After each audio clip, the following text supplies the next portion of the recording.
Freedom का यही मतलब होता है कि आप कोई भी चीज अपने मन के हिसाब से कर सकें, वो भी बिना किसी की रोक टोक के। और जब आप वेल्दी होते हैं तो आपको फाइनेंशियल फ्रीडम मिलती है। आपको ये आज़ादी मिलती है कि आप अपने पैसों का कुछ भी कर सकते हैं। और जब आपको फाइनेंशियल फ्रीडम मिल जाती है तो आपको हैप्पीनेस भी मिलती है।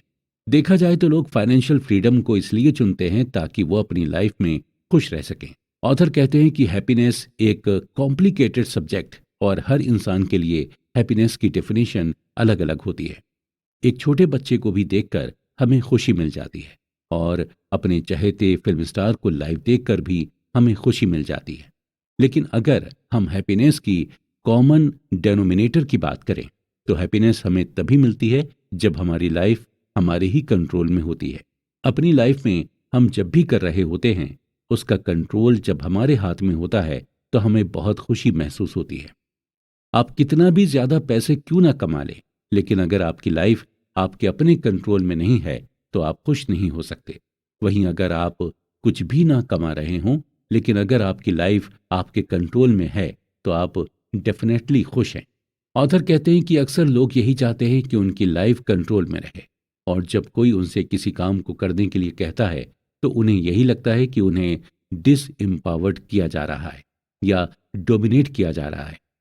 उन्हें यह लगता है कि सामने वाला अपनी चॉइस उन पर थोप रहा है, जबकि इंसान के पास खुद ये चॉइस रहती है कि वो दूसरे की चॉइस को हाँ कहे या फिर ना कहे, या फिर सिंपली वही करे जैसा उनसे कहा जाए। जब हम चॉइसेस के इस खेल में फंस जाते हैं तो हमें ये रियलाइज होने लगता है कि फ्रीडम होना कितना जरूरी है, स्पेशली फाइनेंशियल फ्रीडम, क्योंकि ये आपको चॉइस देती है कि आप अपने टाइम और अपने पैसे से कुछ भी कर सकते हैं।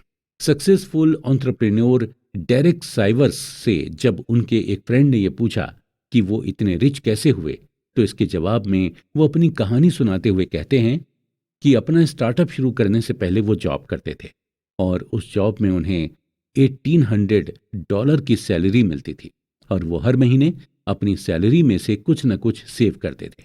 2 साल के अंदर उन्होंने $12,000 सेव कर लिए थे।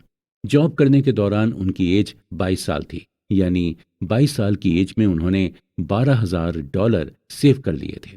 $12,000 सेव करने के बाद डेरेक ने अपनी जॉब से रिजाइन कर दिया और जॉब छोड़कर वो एक फुल टाइम म्यूजिशियन बन गए थे।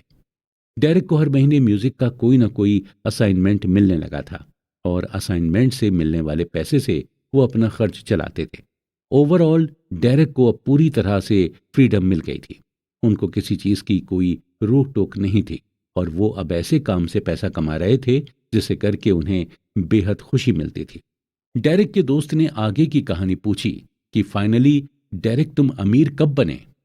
आगे फिर उनके फ्रेंड ने उनकी कंपनी के बेचने का जिक्र करते हुआ कि डेरेक क्या तुम अपनी कंपनी बेचकर अमीर हुए थे।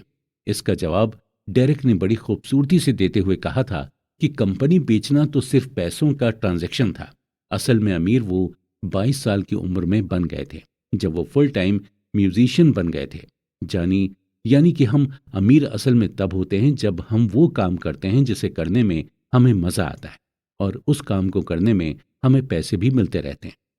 असली फाइनेंशियल फ्रीडम तभी मिल सकती है जब आप वो करें जो आप करना चाहते हैं और उसी को करते हुए आपको पैसे भी मिलते रहें। लोग अक्सर फाइनेंशियल फ्रीडम की तलाश में अपनी जॉब चेंज करते रहते हैं क्योंकि उन्हें लगता है कि जॉब चेंज करके उन्हें ज्यादा पैकेज मिलेगा, जबकि ज्यादा पैकेज से फाइनेंशियल फ्रीडम नहीं मिलती। आपको फाइनेंशियल फ्रीडम तभी मिल पाएगी जब आपकी लाइफ आपके कंट्रोल में होगी। अब हम बात करते हैं man in the car paradox.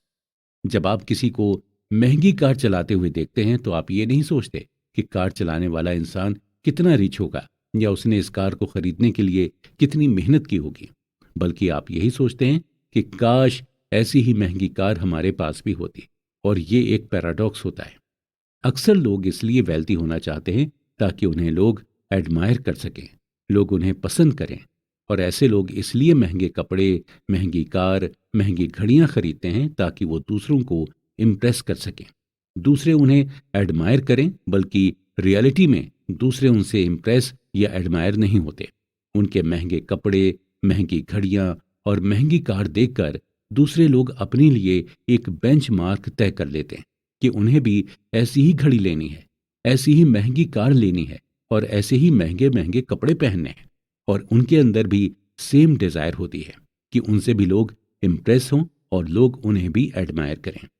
ये एक ह्यूमन टेंडेंसी है।